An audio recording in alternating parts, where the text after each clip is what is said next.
dhammaan bulshada Soomaaliyeed ee ku xiran page-ka Akadeemiyada Qaamuus waxaa loogu bishaareynayaa gaar ahaan fasalka form 4 waxaa loogu bishaareynayaa in la sameeyo doono barnaamij looga shaqeynayo imtixaanaadkii horey loo galay sidoo kalena loogu tababarayo ardayda habka ay ugu diyaar garoobi lahaayeen imtixaanka qaranka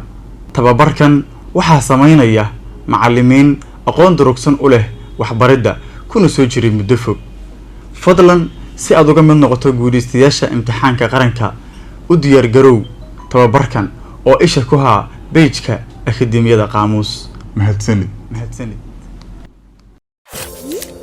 Akadeemiyada Qaamuus e-learning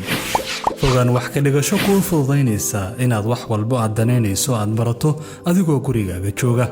Qaamuus waa kaalin waxbarasho online ah looguna talagalay kobcinta iyo kor u qaadista aqoonta baraha iyo barayaashaba sidoo kale u diyaarinta qalinjabiyaasha siday u abuuran lahaayeen shaqo